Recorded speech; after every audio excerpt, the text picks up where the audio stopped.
Hello students, welcome to my classroom.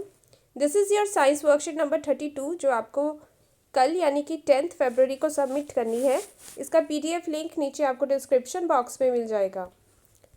और इसी के साथ बेटा हिंदी मीडियम की साइंस वर्कशीट भी अपलोड कर दी गई है, तो वो भी आप डिस्क्रिप्शन बॉक्स में से उसका लिंक ले सकते हैं। So let's start reproduction in animals. So today we will learn about metamorphosis. Metamorphosis क्या है? So we all know that animals such as humans, lions, cat, dog all produce young ones that resemble their parents at the time of birth. कि जितने भी animals हैं चाहे और या humans हैं, उनके जो यंग वंस होते हैं, उनके जो बेबीज़ होते हैं, वो किस जैसे होते हैं? अपने पेरेंट्स जैसे। But did you know that there are few organisms that produce young ones that do not resemble their parents? Can you name them?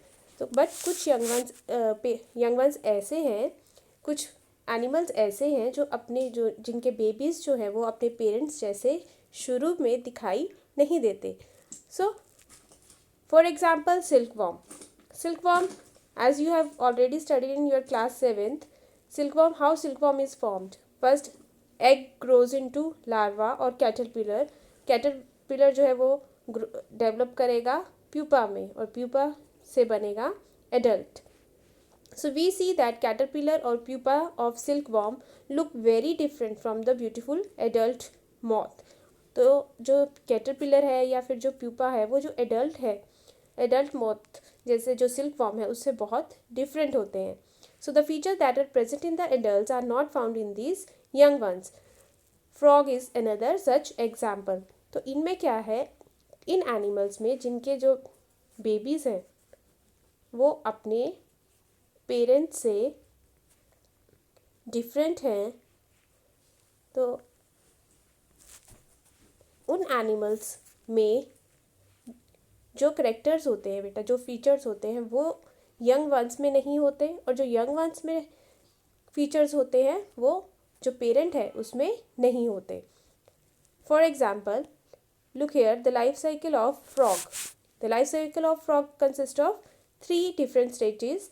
First, this is the eggs. ये एग्स बने, एग्स दिए frog ने. Then जो frog है वो develop करेगा into tadpole. ये देखिए टेडपोल आपको कुछ फिश की तरह नज़र आ रहा है.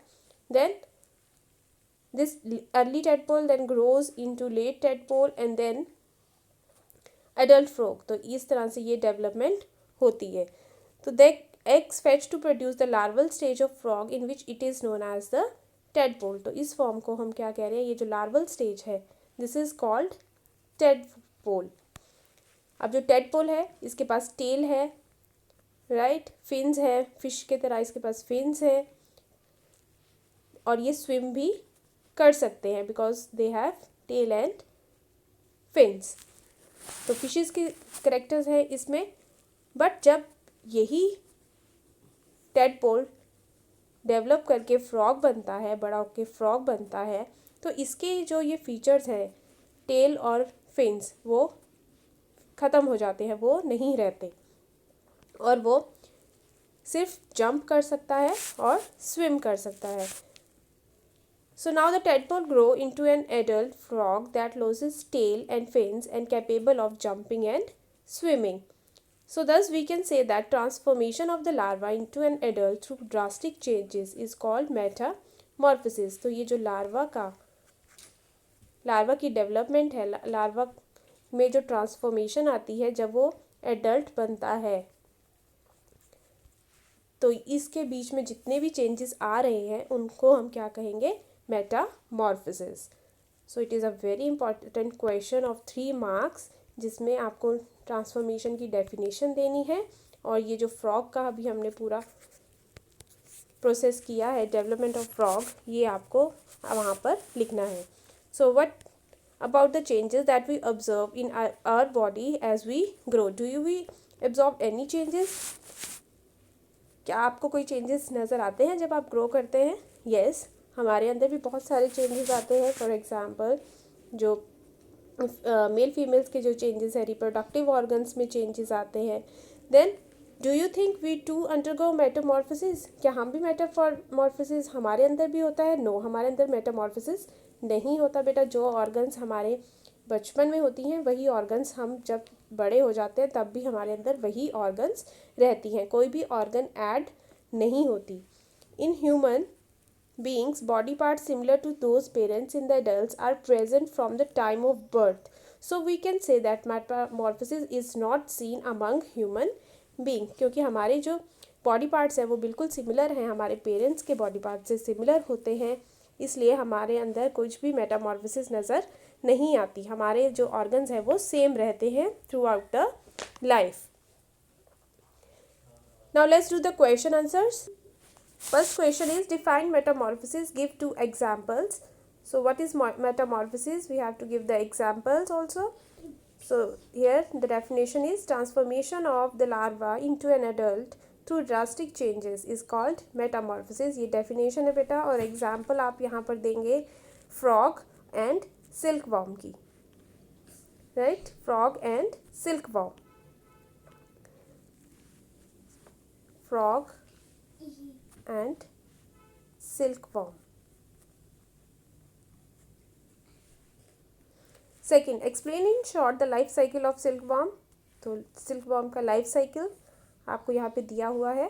The life cycle of silkworm is egg changes into larva, then pupa and then adult. तो इसी तरह से आपने ये चेन बना देनी है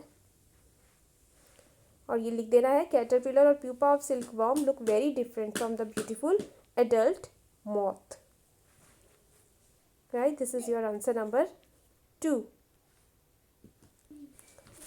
next question is explain briefly the life cycle of frog. You have to explain the life cycle of frog. So frog का लाइफ साइकिल यहाँ पे गिवन है. The life cycle of frog consists of 3 stages: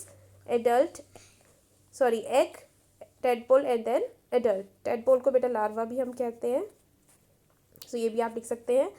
So you have to draw this flow chart, और ये diagram अगर आप बना सकते हैं तो और भी अच्छा है.